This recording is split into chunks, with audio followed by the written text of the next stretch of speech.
Good morning, everybody. So I am Serge Planton. I am a researcher in Météo France. I was until recently head of the climate research group. And in our group, we are working on climate modeling on the physical basis of climate change. And my presentation will be mainly focused on this topic as an introduction to this day. So first, so during my presentation, in fact, I will a lot spoke about the key messages from IPCC. Perhaps you know already this report that has been published recently online, but you perhaps know this internet site where you can find all the information in different languages according to climate change, but also impact of climate change, and else it's one chapter of this report. And so the fifth one was published so recently, as it's been said in the introduction. It was the results of the work of about 800 scientists coming from 80 countries.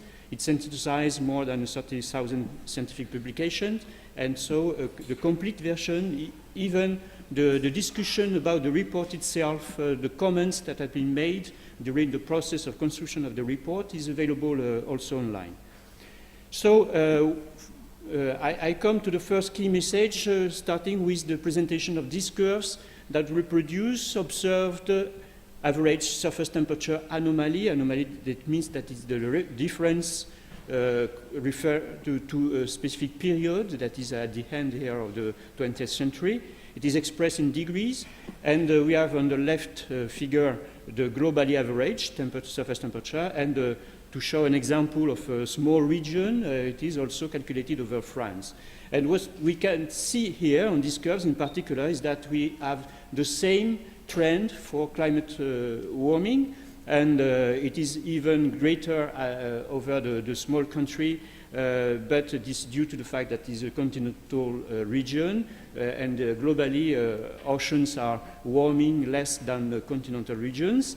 But we have this trend of warming with much more variability at the scale of the small region, showing that climate change can be hidden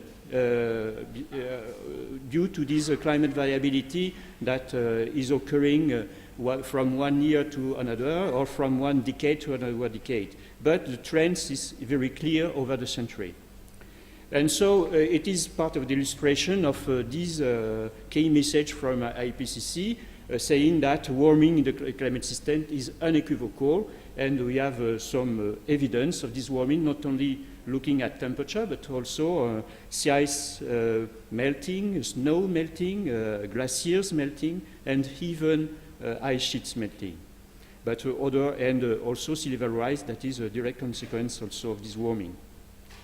We have another observation is that some gases in the atmosphere, here CO2, the carbon dioxide, have also experienced an increase of the concentration in the atmosphere very recently compared to this period here of 800,000 years.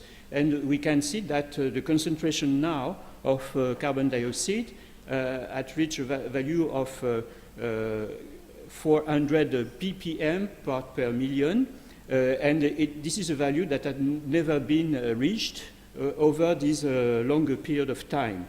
And this is also an illustration, but the message coming from the expert analysis with, of course, much more data sets, is that the atmospheric concentration of carbon dioxide, methane, and nitrous oxide have increased to level unprecedented in at least the last, over this period, so of 800,000 years. We know also from specific analysis that carbon dioxide has increased by 40%, and this comes from the use of fossil fuel and so coal, oil, gas, natural gas. And secondarily, this comes also from the land use change. In particular, to illustrate this, we have this fate of anthropogenic CO2 emissions for the last decade that has been recently published. I recommend this specific website for the Global Carbon Project site, where all the information on global carbon is updated, at least yearly, but even with the publication it can be at a more another frequency that is more rapid. And here we can see that the source of anthropogenic emissions come from fossil fuel carbon use, but also from land use, but it represents only 10% over this decade of the global emissions. And part of these CO2 emitted is staying in the atmosphere, about one half, and the other half is captured by natural things, by the ecosystems over land and by ocean, also ecosystems in the sea, but also by physical processes of dissolution. So, there is a significant remaining part in the atmosphere that explains the increase of CO2 concentration that you have seen before. Now we have these two observations of temperature change, of some gases increase also of concentration, and we know that these gases has a potential warming effect on the climate, but this is not sufficient to make the proof that it is a link between the two observations. This link can be made thanks to the climate modeling and thanks to the recent progress of climate modeling during the last decades. We can now have the proof that there is a link between the observation of increase of greenhouse gases, because it is the name that has been given to these gases, and concentrations, and also climate change. To illustrate this, I show results from climate models. These are here is what is represented. It is the observed and simulated globally average surface temperature. Here again anomaly relative to a specific reference. And in black we have the observation, and in color the results of the models. In this case we see that there is a discrepancy between the models and the observation. But in these simulations that have been done to reproduce the past climate, only some forcing of climate change has been taken into account, natural forcing in fact, solar variability, volcanoes, and internal variability. But if we add the effect of anthropogenic emissions, and we also need to account for pollution, atmospheric pollution, aerosol particles, and in this case, taking into account all anthropogenic effects, we can reconciliate the models with the observations. So it is also here an illustration. There is much more research on this. And the key message from IPCC is that human influence on the climate system is clear. And in particular, it is extremely likely that human influence has been the dominant cause of the observed warming since the mid-20th century. Now coming to extreme events, because it's also important for health in particular, impact on health. Here, as an illustration, there is here presented a small animation of the last tropical cyclones, Irma and Jose, that made a lot of damages and human loss also in the Antilles last month. And it is to illustrate some key message concerning observed extreme events in the past. First of all, I will come back to the tropical cyclone in a few seconds, but first of all, we can say that we have now evidence, and it is a lot of evidence, that human influence is exacerbating temperature extremes, and the result that is new compared to what had been published in the last IPCC report in 2014 for the synthesis report. We have now some evidence that human influence also precipitation extremes in some regions. And this has been in particular published in a meeting that was organized before the COP21 in Paris. And concerning the tropical cyclone, the message from the IPCC report is only saying that the confidence remains low for long-term change in tropical cyclone activity. After accounting for past changes in observing capabilities, it is, of course, a limitation of the present studies, because we have not sufficient data to completely analyze the potential impact of human activities. And it is not demonstrated whatever you heard in the media about that, we cannot say that there is an anthropogenic signal in the intensity of tropical cyclone that you observe today. Now, in the future, rapidly, I come to the future with this illustration here that shows emission from fossil fuel and cement. It is in billion of tons of CO2 per year.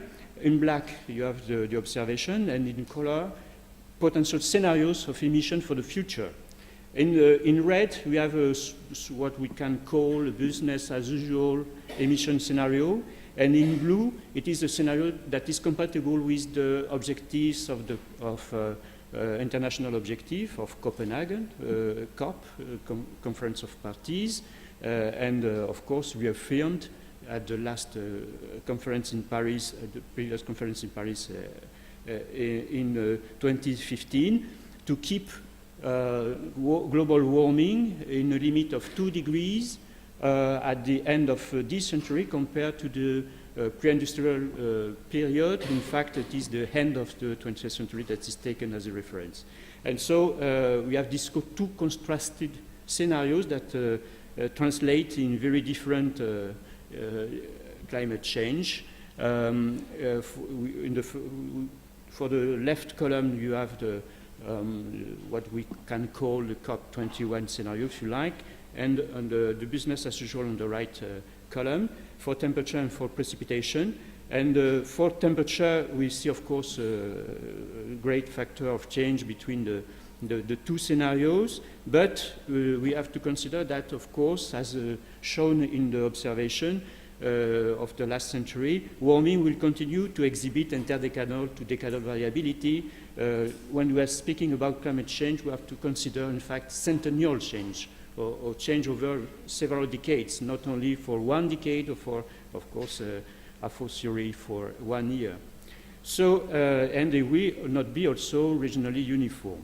For precipitation, the key message is that the contrast in precipitation between wet and dry regions and between wet and dry season will increase with climate change, but of course there is also possible regional exceptions, in particular in monsoon areas that are very difficult to project in the future.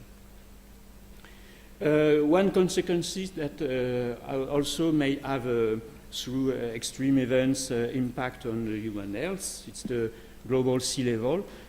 We have here again the two scenarios in red and blue. And even with the blue scenario keeping temperature at limiting the temperature increase to 2 degrees, we might have an increase of sea level that will continue after the end of this century also.